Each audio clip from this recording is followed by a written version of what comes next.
Fale sobre vícios. Fale sobre vícios. Cara, minha opinião sobre vícios. Vamos lá, minha opinião sobre vícios. Eu não sei, eu realmente não sei, mas eu tenho uma pontinha de luz aqui na minha cabeça que o vício, ele não é só uma questão de hábito. Que eu realmente acho que o vício não é só uma questão de hábito. Eu realmente acredito que existe uma predisposição. Eu acho que existem indivíduos no mundo que têm mais predisposição a vícios do que outros. Eu realmente acho, de coração. Eu acho que tem pessoas. Eu posso estar sendo muito ignorante do que eu estou falando, tá? Porque, né, eu acho que, de certa forma, nós, como indivíduos, somos biopsicossociais. Biopsicossociais. Então, eu acho que a gente tem uma influência genética e biológica. Eu acho que a gente tem também atravessando uma influência de experiências com relação às nossas interações com o mundo. E tem também uma questão de cabeça, né? Sobre como a gente absorve e interage com essas experiências, psicologicamente falando. Então, quando a gente fala sobre vícios, eu acho importante a gente partir desse pressuposto. Porque é muito simples eu dizer que um vício está associado pura e simplesmente à psique humana. A psique humana é uma coisa da sua cabeça, que você está ali produzindo, é uma reação química e você pode, de alguma forma, frear essa reação química com base no poder das decisões. Eu não sei se eu iria por esse lado, porque eu realmente acho que existe também nos vícios uma influência biológica, uma influência genética de pessoas que, sim, que já nascem com alguma espécie de predisposição a vícios. Criança que, né, que já tem uma falta. Eu não sei se tem alguma influência, por exemplo, se a mãe fumou na gravidez, se a mãe foi uma fumante passiva na gravidez, se a genética da criança, de alguma forma, carrega alguma carga histórica de vício, alguma coisa assim, eu não sei. Pessoas que dominam esse tipo de tema acho que podem falar melhor que eu. Tem também a questão das experiências, desde criança e não só como adulto, que te colocam uma predisposição a vícios a partir das suas experiências na infância, a partir das suas experiências na gestação, como o próprio bebê ali, né? Ainda como, sei lá, feto, como recém-nascido, como uma criança, etc. Eu acho que existe sim também uma influência nesse período e eu acho que tem também muito a respeito do que é a sua psique, né? E aí você junta a questão genética da predisposição, você junta a questão da predisposição nas experiências, na parte social, e você junta também a forma com que a sua cabeça opera. Se você junta essas três coisas, eu acho que aí sim você pode partir de uma natureza a respeito dos seus vícios. Essa é a minha opinião. E aí, amigo, quando você fala sobre vício, quando a gente fala sobre vício, quando a gente fala sobre toda essa predisposição, eu não sei se vocês já assistiram um filme chamado Laranja Mecânica. E sobre o quão é importante a gente entender a dinâmica da merda desse filme para entender como que opera o vício na cabeça do ser humano e sobre a problemática que é você achar que você resolveu um vício. Isso principalmente. O filme aborda essa ideia que muitas vezes falha do ser humano de tratar vícios, de tratar, de alguma forma, tratar, né, transtornos em geral. O filme Laranja Mecânica e a relação da ideia de que você tem vícios e você consegue, de alguma forma, tratar esses vícios, se curar de vícios. O filme conta basicamente uma dinâmica do que é se curar de um vício. Vamos lá. No filme, o protagonista ele é viciado, ele é um psicopata viciado em fazer atrocidades. Mas não é só que ele faz atrocidades de uma forma brutal, ao mesmo tempo que ele toma leite, né? Ele toma um leite específico escutando Beethoven. Então, o vício dele é fazer atrocidades enquanto ele bebe leite e escuta Beethoven. E ele é um monstro, ele é um monstro. Do começo para o meio, o filme é só ele fazendo atrocidades seguindo essa dinâmica, condicionado a escutar uma música clássica e tomar leite. Aí o que os caras fazem?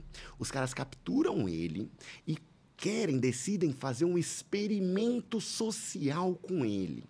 Um experimento científico, com base num tratamento, que promete curar ele desse vício. Ou seja, ressocializar ele. Curar ele, tornar ele uma pessoa sociável. Curar ele uma pessoa que não cometa mais crimes. Aí o que os caras fazem? Presta atenção nessa porra. O que os caras fazem? Eles pegam esse cara e eles colocam ele para assistir cenas de crime. Cenas muito parecidas com aquelas que ele adora cometer. E enquanto isso, eles colocam uma injeção nele que vai, de uma espécie de medicamento, de uma substância que vai gerando náusea nele. Ou seja, ele fica com o olho pregado. Tem uma cena muito emblemática desse filme, que é o cara olhando com o olho pregado, com duas pregas assim no olho. Isso para não piscar, assistindo diretamente os crimes que ele comete, enquanto ele recebe um medicamento na veia, né, que provoca náusea nele, enquanto ele escuta Beethoven. Ou seja, eles vão tentando associar aquilo que para ele dá prazer à náusea, entende? Então, toda vez que ele assiste a cena dos crimes, ele vai recebendo náusea escutando Beethoven. E eles vão fazendo esse procedimento. 1 dia, 2 dias, 3 dias, 1 semana, 10 dias, 15 dias. E vão fazendo isso. Até que eles param, eles terminam esse tratamento e eles chegam pro cara que tá preso e cometeu todas as atrocidades da face da terra e falam para ele: amigo, agora você tá livre. Pode voltar para sua vida normal. Você não vai ser preso, você tá livre, você tá solto. Aí sabe o que caralho que acontece? Você quer saber que merda que acontece?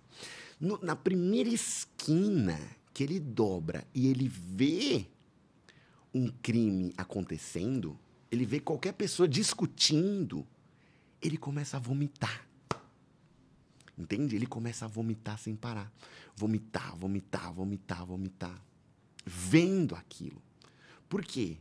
Porque, de alguma forma, associaram, por meio de uma técnica de associação, associaram os crimes à náusea nele, naquele tratamento. Não só os crimes, como também a própria música do Beethoven. Então, em algum momento, ele escuta a música na rua e só de escutar a música ele já começa a ficar louco, ele começa a vomitar, vomitar, vomitar. Então, ele escuta a música, ele começa a vomitar. Ele vê o leite, ele começa a vomitar. Ele vê pessoas discutindo na rua, ele começa a vomitar. E isso começa a se repetir em cadeia. Até que ele fica completamente surtado com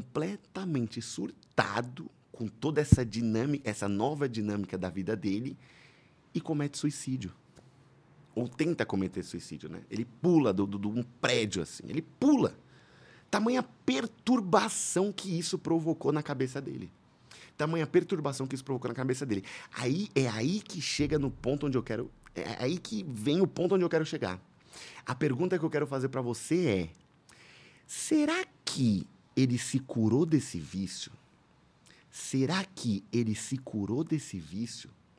Porque a promessa lá atrás era: nós vamos fazer ele se curar do vício de matar pessoas, de estuprar pessoas, de assediar pessoas, de cometer crimes.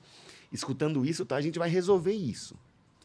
Aí ele chega lá e ele começa a ficar tão surtado com essa parada que ele pula de onde ele tá, ele pula do prédio. Ele pula do prédio num episódio de surto. Aí a pergunta é: ele se curou desse vício dele?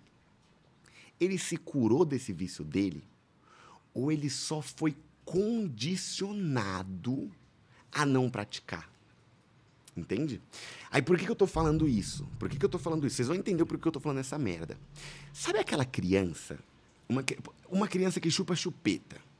Uma criança que chupa chupeta. Imagina você lá na infância, você era uma criança que você chupava chupeta. Eu já vi muita mãe pegar pimenta e colocar na chupeta da criança. Minha avó fez isso com meu primo. Ela pegava pimenta e colocava na chupeta dele. Então, ele adorava chupar chupeta. Só que chegou um momento da infância em que toda vez que ele colocava a chupeta na boca, o que você acha que acontecia? Ele entrava em pânico. Ele entrava em pânico, porque o negócio estava picante e a boca dele começava a pegar fogo, começava a queimar. E aí ele foi associando a chupeta à pimenta. Ele foi associando a chupeta à pimenta. E aí ele parou de chupar chupeta. Não porque ele entendeu que chupar chupeta prejudicaria o desenvolvimento dele, mas porque ele associava pimenta à chupeta.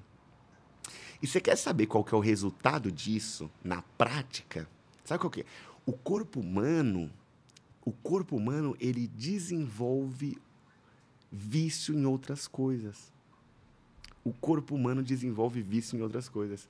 Então, no momento em que ele para de chupar chupeta, não é que ele resolveu o vício, ele substitui o vício por outra coisa.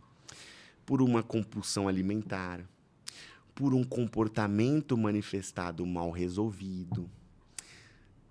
Alguma coisa vai refletir. Alguma coisa vai refletir. Você quer ver um exemplo? A pessoa que, por exemplo, fuma e para de fumar.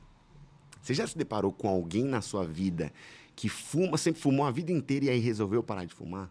Chega para essa pessoa e não pergunta. Você não pode se perguntar se ela se curou do vício. Você não pode se perguntar se ela se curou do vício. Sabe o que você tem que perguntar para ela? Qual outro vício ela desenvolveu? Entende? Essa é a pergunta. Qual outro vício você desenvolveu? Essa é a pergunta certa. Porque eu acredito fielmente, e o filme Laranja Mecânica aborda justamente esse ponto. Pessoas não se curam de vícios. Pessoas, e isso é uma afirmação que eu faço, fortemente. Pessoas, ninguém se cura de um vício. Ninguém se cura de um vício. As pessoas, elas substituem um vício pelo outro. A criança que deixa de chupar chupeta porque tinha pimenta na chupeta dela, não vai resolver o vício dela em chupeta. Ela vai desenvolver o vício dela por alguma outra merda. Entende? A pessoa que vai parar de fumar não vai curar o vício dela. Ela vai desenvolver o vício dela por alguma outra merda. Uma compulsão alimentar, um vício em consumo, uma dependência emocional, alguma coisa ela vai desenvolver.